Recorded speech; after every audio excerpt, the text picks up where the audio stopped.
خوتي خواتاتي مسلخ عليكم بونسوار تو الموند اهلا وسهلا مرحبا بكم في لايف d'Algérie Part. J'espère que تشوفوا فينا مليح, j'espère que تسمعوا فينا مليح. Nous sommes le mardi 1er février et voilà la première nuit du mois de février 2022. Nous la commençons ensemble aujourd'hui, Inch'Allah frère.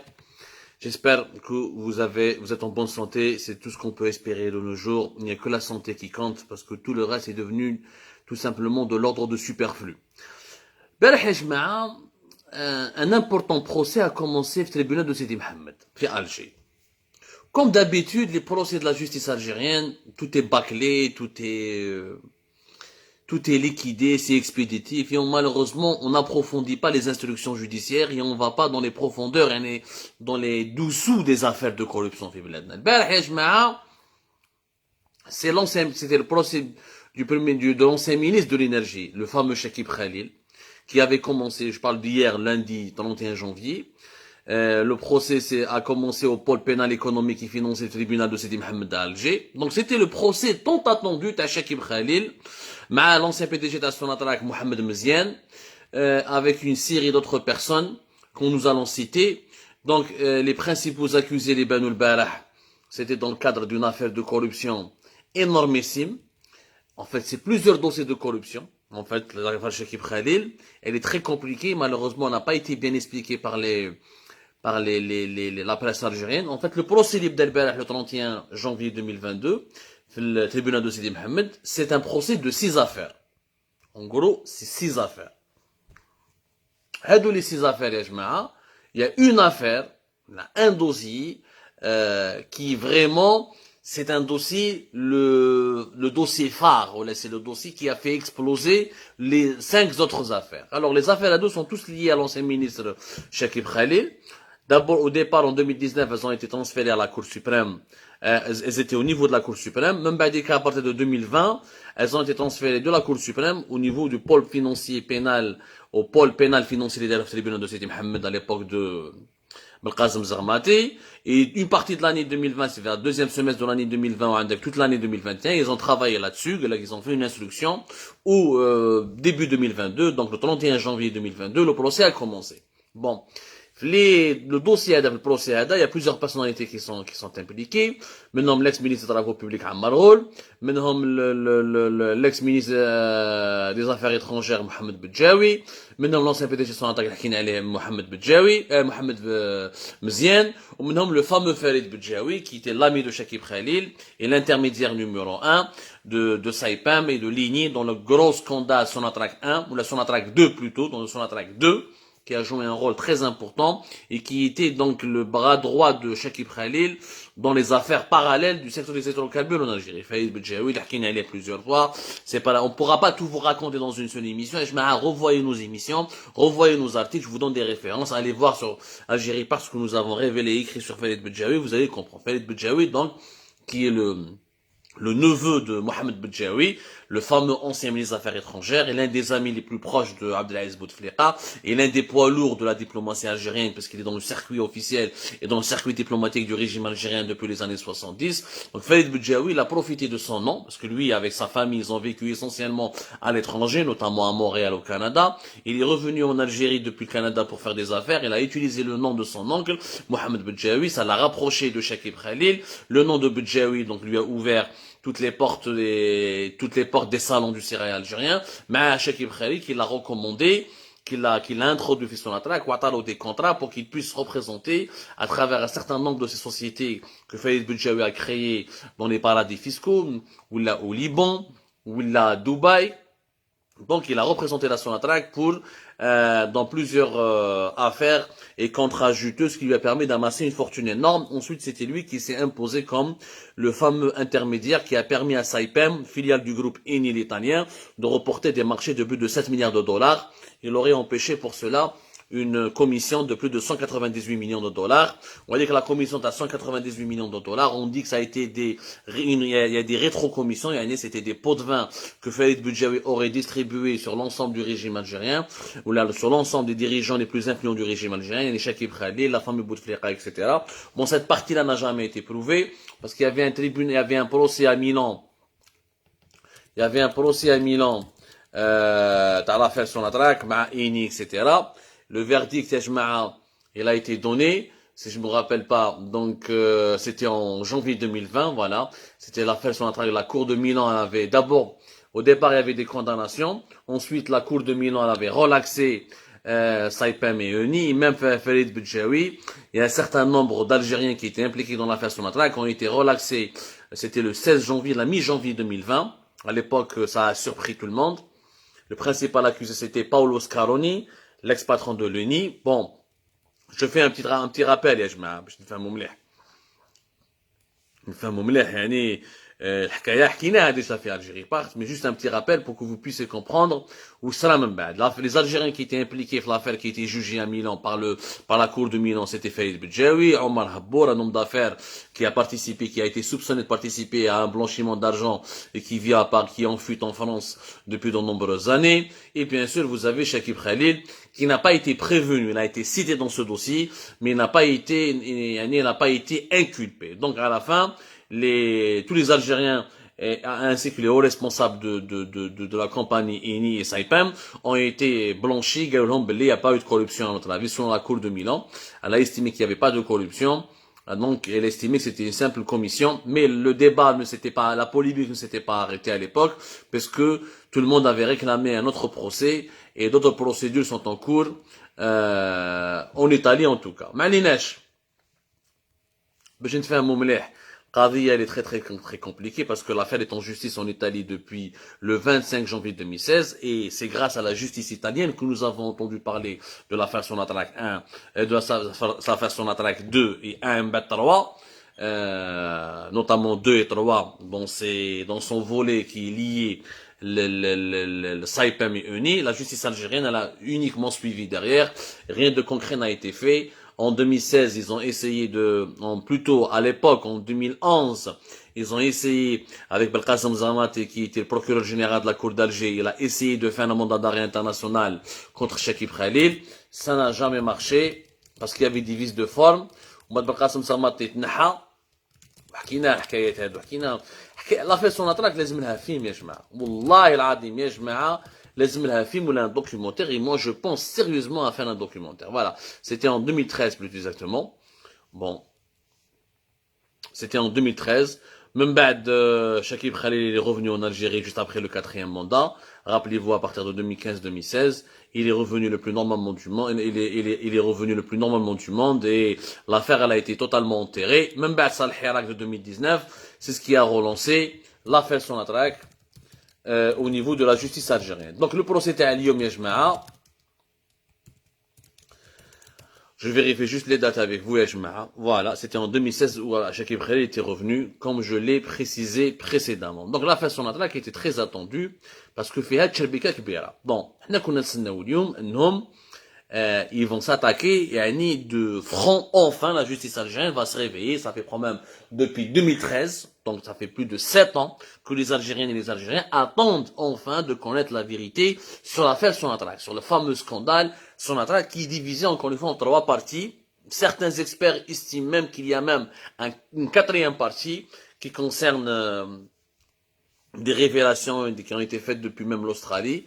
Mais bon, ça, il n'y a pas d'unanimité là-dessus. Je rappelle pas, on va faire un petit rappel à les scandales Sonatrach, parce qu'il y en a vraiment plusieurs. كارثة الله بلادنا كارثة. Encore une fois, c'est l'affaire Sonatrach الأولى اللي دخل فيها محمد مزيان. C'était l'affaire les contrats liés aux caméras de surveillance avec l'entreprise allemande Cantal Algérie Funkwerk. Bon, c'est l'affaire Sonatrach 1 qui est une petite affaire, parce que la grosse affaire c'est l'affaire Sonatrach 2, à savoir le dakhel fiha Chakib Khalil ou Farid Bidjaoui, ou le neveu de Chakib Khalil, qui est Mohamed Reda Hamch. Ça, il a joué un rôle très important, notamment dans l'affaire Saipem et l'affaire ENI pour remporter des contrats de 7 à 8 milliards de dollars.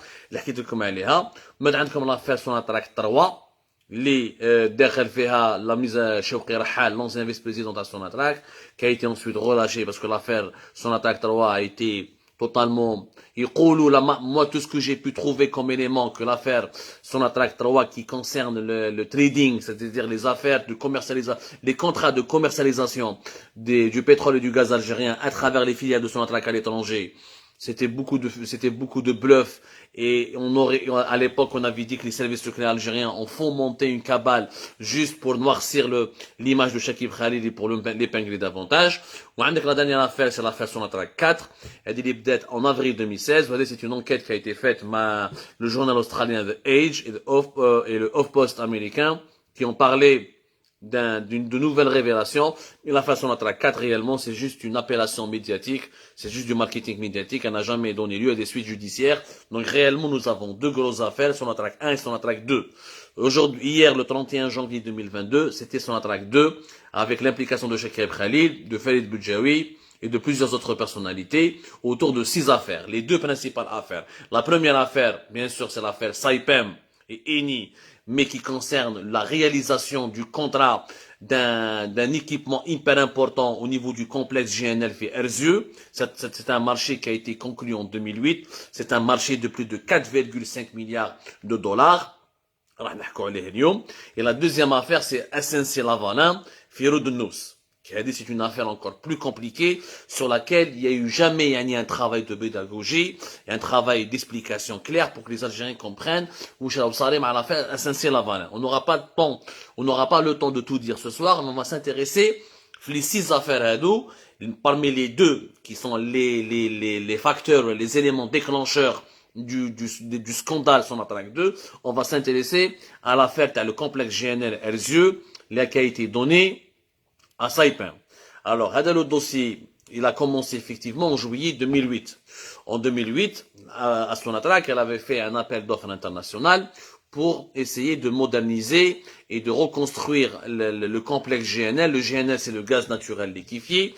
Le Erzieux, c'est l'un des plus importants complexes industriels du monde. L'Algérie a été, dans les années 70, le premier pays qui s'est lancé dans l'expérimentation du GNL, à savoir la fabrication, la liquéfication du gaz, et transformer le gaz en état liquide pour pouvoir le transporter sur des navires méthaniers et ensuite l'exporter à travers le monde entier. À l'époque, c'était le Camel. Le Camel, c'est vraiment le premier complexe GNL dans le monde. Malheureusement, les Algériens ne connaissent pas l'histoire de leur pays. Il aurait fallu faire des documentaires et des films. Plusieurs travaux de rénovation et d'amélioration ou de renforcement de la capacité de production du complexe de GNL d'Erzieux ont été accomplis ou l'a effectué au cours des années. Maintenant, en 2008. Alors, en 2008, vérifier la date, il y a trop de dates. Vraiment, c'est une affaire très, très importante. Voilà. Il a été inauguré le complexe Hada par Moumeddine Allah Yarhamou en 1978, si je me trompe pas. Voilà. C'était le 21 février 1978. Il a inauguré le premier complexe de liquéfication de gaz naturel, GNL1 fait Erzieux. C'était la fierté de l'Algérie. L'Algérie était à l'époque le premier fabricant mondial de GNL et le premier qui a lancé cette industrie.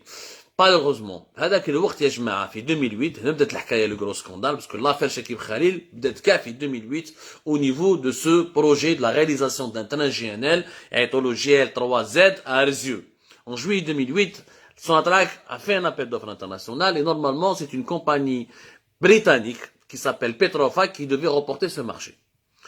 Ce marché-là, il devait être donné à Petrofac qui, à la suite de l'appel d'offres international, l'ouverture des prix, etc., avec la meilleure offre. Donc, normalement, il doit. Petrofac, les Britanniques, qui est une grande compagnie importante à travers le monde, qui est spécialisée dans l'engineering pétrolier.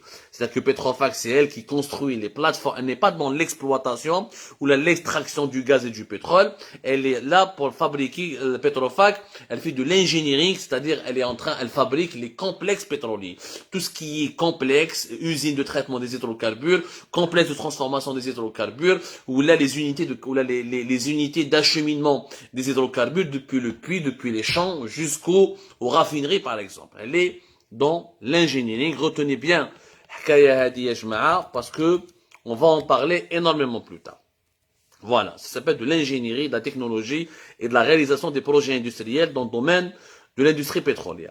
À la dernière minute, le 13 juillet c'était 2008, c'était Petrofac qui devait réaliser donc le projet, l'agrandissement et la réalisation d'un nouveau équipement.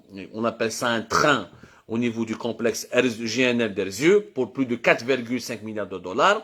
Une semaine après, vers la fin du mois de juillet 2008, le projet a été retiré de Petrofac et il a été donné Saipem.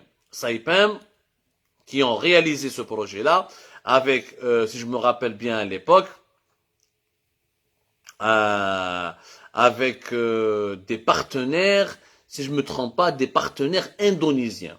Je suis en train de chercher avec à l'époque, voilà, c'était Petrofac qui avait un partenaire indonésien, c'était l'indonésien IKPT, نحاولهم المارشي وعطاوها من بعد للسايبان. هذا البروج هنا وبدات التلاعبات وهنا اللي بدات la grosse affaire de corruption à Sonatrach. Il faut savoir que le projet, d'abord, il a été annulé une première fois en septembre 2007. En septembre 2007, Sonatrach devait attribuer initialement le projet de 4,5 milliards de dollars au niveau du complexe GNL d'Erzieux. Elle devait le donner à un groupement, et le Repsol, c'est des Espagnols, Repsol YPE, mais à gaz naturel. C'était les Espagnols. Les Espagnols, من بعد عاودوا داروا un nouvel appel d'offres international, une nouvelle compétition باش نورمالمون اللي يخرج فيها ربح بتروفاك مع لي زاندونيزيان. نحاوها من بعد من بتروفاك لي زاندونيزيان مدوه لسايبام. وهلا سايبام سي لا ولا empoché son plus gros contrat à l'époque de Shakib Khalil, qui était de 4,5 milliards de dollars. Saipem a pris les travaux en main en partenariat avec le japonais Chiyoda. C'est un partenaire japonais qui a aidé Saipem à prendre en charge les travaux de réalisation du complexe des équipements du nouveau train de l'usine de gaz naturel, l'IGA, GNL تاع Erzieux. Bon, هنا صار تلاعبات وتلاعبات هذو اليوم ils font l'objet du procès lui-même de corruption, du méga procès de corruption de Shakib Khalil. Donc Saipem a pris un marché parce que Farid Bidjaoui il a fait pression sur Shakib Khalil. Donc Shakib Khalil نحاها البتروفاك مدو Saipem. Ou l'ancien PDG de Sonatrach, Mohamed Mziane, il a témoigné devant le juge ou quel homme, effectivement, Shakib Khalil, il a accepté c'est Shakib Khalil qui est intervenu pour enlever le marché Petrofac et pour le donner à Saipem. Sauf que malheureusement, l'instruction de la justice algérienne n'est pas partie très loin. Parce que l'histoire ne s'est pas passée de cette manière. Plutôt le scandale ne s'est pas déroulé exactement de cette manière. Qu'est-ce qui s'est passé? Il y a des zones d'ombre que la justice algérienne n'a pas su lever parce que la justice algérienne ne fait pas d'enquête. Où je dis la justice algérienne, Djebou Mohamed Mziane, Djebou quelques anciens cadres de Sonatrach qui les ont interrogés. Où je l'homme, ok. Il n'y a pas eu de nouvelles, il n'y a pas eu des vérifications plus approfondies. Ouais, parce qu'à l'époque, l'affaire est encore plus grave. Parce qu'à l'époque, en 2008, ils nous ont vendu une thèse, selon laquelle, ou la version des faits de l'époque, selon laquelle Petrofac était victime.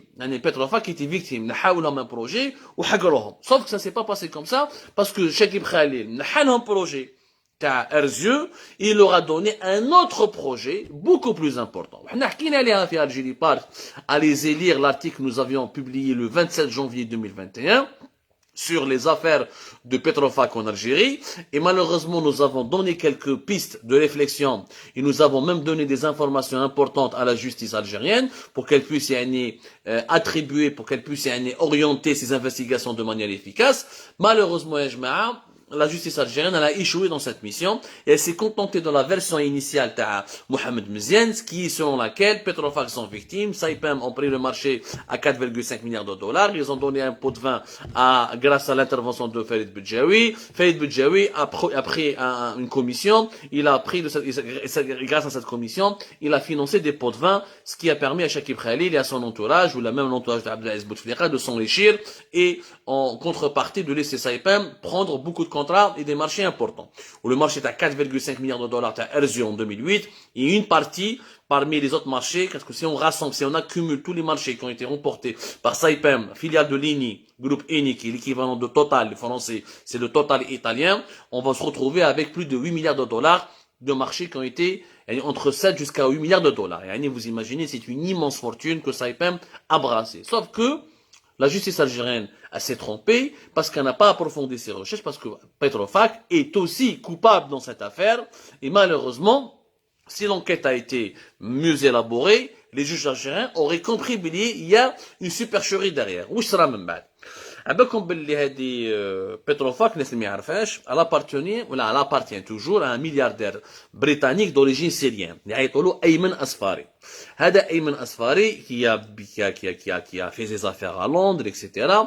بتروفاك اللي ما كانتش معروفة بالك في العالم, elle est essentiellement connue aux Émirats, en Arabie Saoudite, en Irak et en Algérie. C'est les marchés les plus importants تاعها sont dans ces pays-là. Elle a quelques marchés aussi au Kazakhstan, mais les marchés les plus importants, c'est les Émirats, l'Arabie Saoudite, l'Irak et l'Algérie. En Afrique, par exemple, Petrofac fait essentiellement des affaires en Algérie, c'est son principal et pratiquement son seul client, son seul marché africain.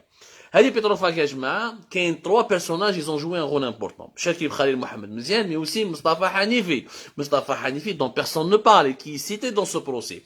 Et contrairement à Mohamed Mziane, qui a été limogé de la direction générale de Sonatrach juste après le début du scandale de Sonatrach 1,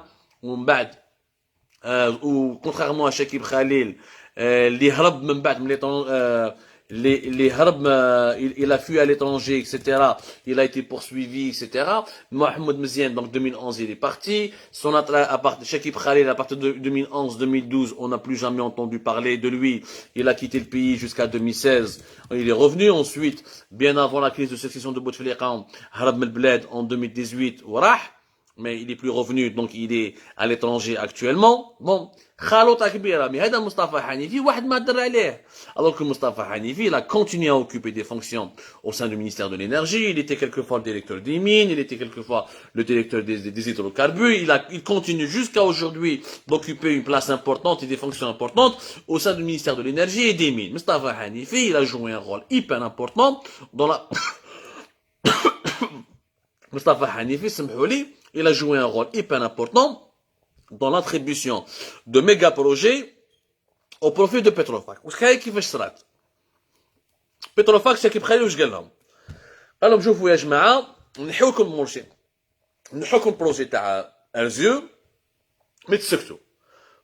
نحوكم البروجي تاع ارزيو ما تسكتوا. يعني on va vous indemniser, نعطوكم بروجي واحد آخر. اوكي. Petrofac مع الاول ils ont voulu faire un recours etc. ما حبوش. قالوا لهم ما ديروش recours etc. دوك نفروها لكم. وش صرا؟ En janvier 2011, يعني l'affaire Saipem تاع ارزيو c'était en 2008. 2-3 ans, يعني, entre juillet 2008 où ça a été donné, ça a été enlevé à Petrofac pour que le projet des 4,5 milliards de dollars تاع le complexe GNL تاع ارزيو soit donné à Saipem. En janvier 2011, يعني 3 ans après, le groupement Ain Salah Gaz, le fameux groupement Ain Salah Gaz, a donné un contrat pour de 1,2 milliard de dollars à Petrofac, qui était donc 1,2 milliard de dollars. C'est le premier projet. Le projet d'idée à Petrofac, il a été lancé les pourparlers autour de ce projet ont été lancés début 2010. Chakib Khalil était à la manette, Mustafa Hanifi, qui était directeur général des hydrocarbures au niveau du ministère de l'énergie, était à la manette, et Mohamed Mziane était à la manette. Parce que Mohamed Mziane est en train de mentir à la justice algérienne. Il ne veut pas dire la vérité à la justice. Il est en train de tout, il est en train d'accuser, il est en train de, il fait passer le chapeau uniquement à Chakib Khalil, alors que lui, il a joué un rôle très important. Malinèche. Beaucoup d'intermédiaires à l'époque se sont invités entre Chakib Khalil, Farid Bedjaoui, Petrofac, Mustafa Hanifi ou Mohamed Mziane. Farid Bedjaoui, la justice algérienne croit que حقر Petrofac باش يمد المارشي لسايبام, ce qui n'est pas vraiment le cas parce que Farid Bedjaoui, il possède la nationalité libanaise aujourd'hui grâce à un homme d'affaires libanais, les Aïtolo Nizar Younes. Nizar Younes fait Alger, à l'époque de 2008, 2009, 2011, 2012, quand Aïtolo fait Alger, Monsieur Nizar. Monsieur Nizar Hada, c'est lui qui a œuvré pour défendre les intérêts de Petrofac et qui a réussi à obtenir d'autres projets de Petrofac, notamment le fameux projet de Ain Sila, dans le bassin d'Élysée, avec Petroceltic et Sonatrach. يعني باش تشوفوا الحكايات باللي la justice algérienne ما لا بلاش راهو صاري. La justice algérienne تسمع برك mais elle ne vérifie pas. Donc Farid Bedjaoui, non seulement il a fait des affaires مع Saipem et la filiale de Eni ou Djebelham des projets. Il a aussi fait des affaires avec Petrofac. Grâce à monsieur Nizar, le fameux Nizar Younes, il leur a permis d'obtenir plusieurs projets, qui mettent Ain Sila, qui met le fameux projet Ain Salah Gaz avec plus de 1,2 milliard de dollars. Malheureusement, الحكايات هادو ما يسمعوش بزاف بهم les Algériens parce que depuis l'attaque terroriste à Ain Amenas en 2013, ça a chamboulé les projets dans la région de Ain Salah et de Ain Amenas et beaucoup de choses ont été bouleversés, les rapports entre Sonatrach et BP, et les rapports entre les sous-traitants, les rapports entre Petrofac et Sonatrach, où ça, tu as tchirbika kbira, parce que l'attaque terroriste à Intigentorin, et ce qui s'est passé à Intigentorin et à Amenas en 2013, a retardé, durant pratiquement plus de 2 ans, l'ensemble des projets qui devaient être réalisés dans le secteur gazier. Ce qui fait que Petrofac, à l'époque, elle a même réclamé plus de 330 millions de dollars de réparation à Sonatrach. À l'époque, on a estimé que ces 330 millions de dollars d'indemnité étaient essentiellement des fausses factures ou des factures qui étaient douteuses. D'ailleurs, à l'époque, on a toujours essayé d'utiliser Farid Bedjaoui, même de loin, même qui target la fête à Sonatrach, même qui a Farid Bedjaoui a continué depuis l'étranger à aider Petrofac pour qu'elle puisse récupérer les indemnités de 330 millions de dollars. Mais من بعد صراو مشاكل كبار مع بي بي البروبليم ني با لا بعد ذيك بي بي قال لك نعطوا لها uniquement 98 millions de dollars à Petrofac باش تسكت علينا parce qu'il fallait l'indemniser parce que Petrofac avait déployé des machines, des équipements, des employés. Lorsqu'il y a eu l'attaque de Tegentorin, tous les projets se sont arrêtés, donc il fallait que les 2 années tous les efforts fournis par Petrofac, il fallait qu'elle retrouve, qu'elle récupère de l'argent qu'elle a perdu. Mais le temps passe, etc. L'affaire un arbitrage international devant la Chambre de commerce internationale, entre Petrofac et les 3 membres du groupe, le groupe Moïn Ain Salah Gaz, منهم BP et Equinor. Equinor, c'est une société norvégienne, qui يعيطوا لها زمان Statoil qui a changé son nom, qui est devenu Equinor au BP, au Sonatrach, هما اللي داروا le fameux groupe Moïn Salah Gaz, qui exploite plusieurs projets, champs et gisements au niveau de la région de Ain Amenas, entre Ain Amenas, Ain Salah et Tegentorin. Bon. Ce qui est quand même surprenant, ce qui est vraiment surprenant, c'est que au moment où la justice algérienne n'a pas encore définitivement tranché sur les affaires de corruption de Chakib Khalil, au moment où Habina ou la Karana, Saipem, comme Petrofac sont cités au cœur des affaires de corruption dans cette des hydrocarbures en Algérie, normalement la direction générale de Sonatrach, elle prend un peu de temps, t'as le frein en main, ou je vais essayer, j'attends le verdict définitif, t'as le tribunal de Sidi Mohamed, t'as le pôle financier économique, t'as le tribunal de Sidi Mohamed, ensuite je prends mes décisions, parce qu'il faut savoir que Petrofac, elle a énormément de problèmes de corruption depuis pratiquement 2018-2019, et elle a été même condamnée en octobre 2021 par la justice anglaise pour avoir fourni des pots de vin à plusieurs dirigeants de plusieurs pays à l'étranger, en Irak ou là en Afrique subsaharienne.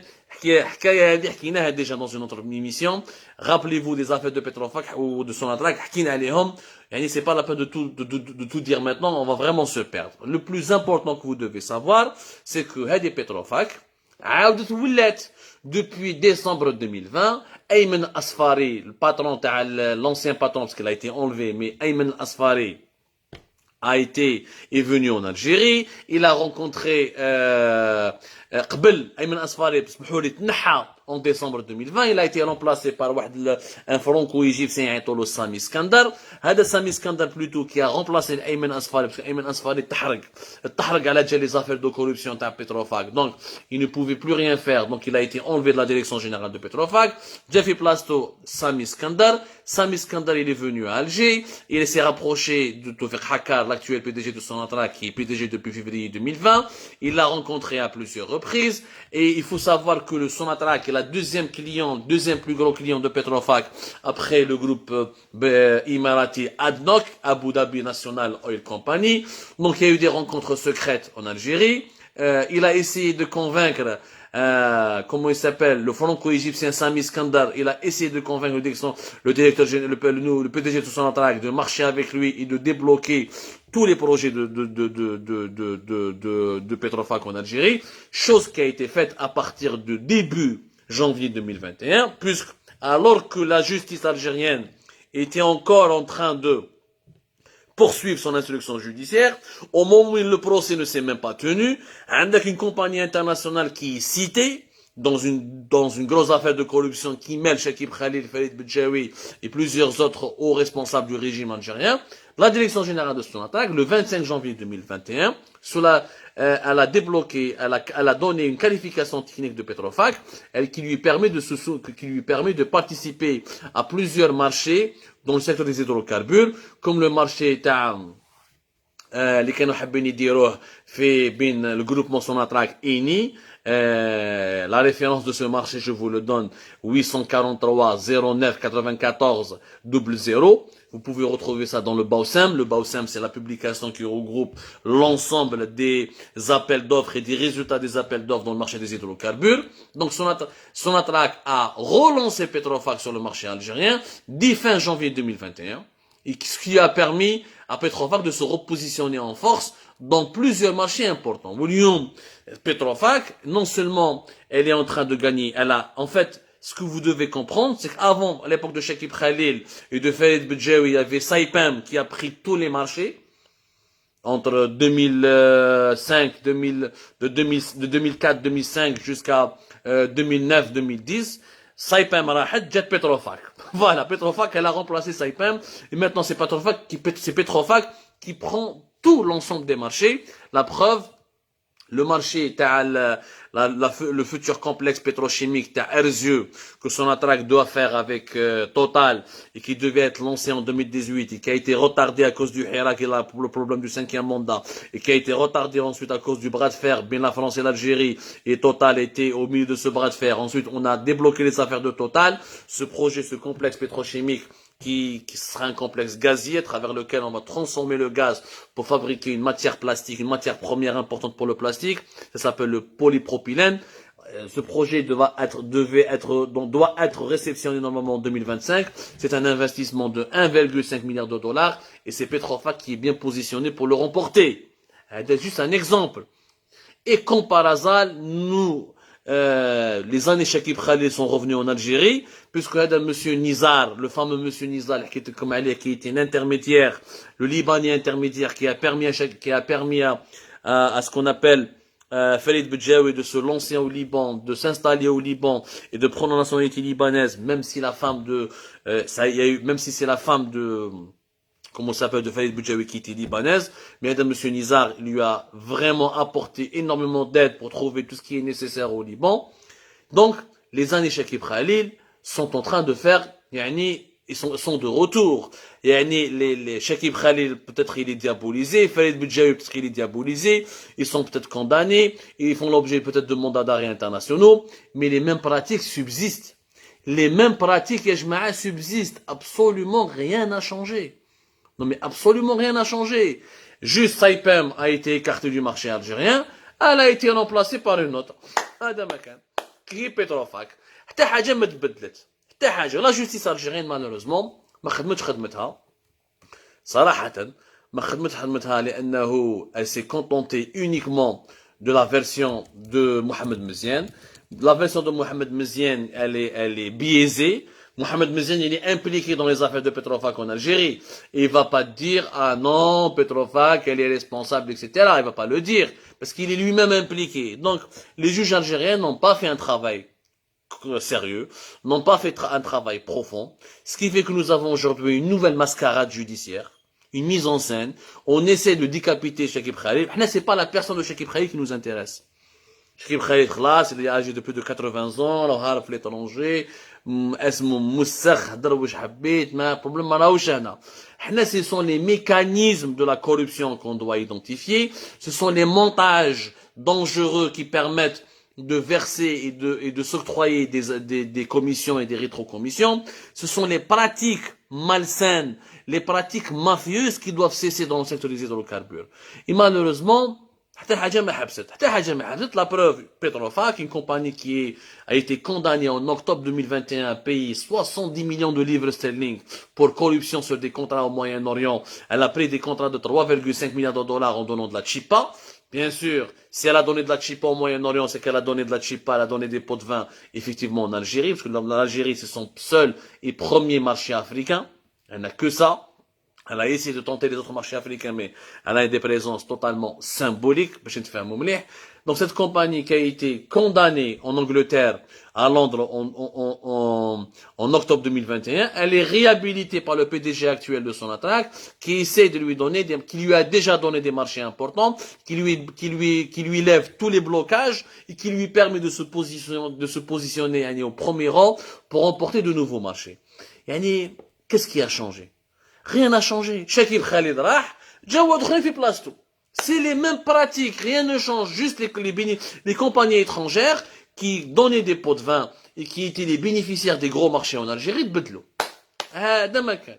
راحت سايبام جات بتروفاك. راح يروح توتال حيجوا des compagnies chinoises نحكوا عليهم dans les prochaines émissions parce que les Chinois commencent à pénétrer le marché des hydrocarbures et les Chinois là où ils passent ils laissent des commissions, des rétrocommissions وعندنا أسامي la Sinopec, la CNP, la CNOC, on a déjà travaillé énormément là-dessus, on a même commencé à publier des articles là-dessus et on va commencer à vous faire des révélations dans nos prochaines émissions détaillées, étayées باش تفهموا شنو صار. يعني rien n'a absolument changé.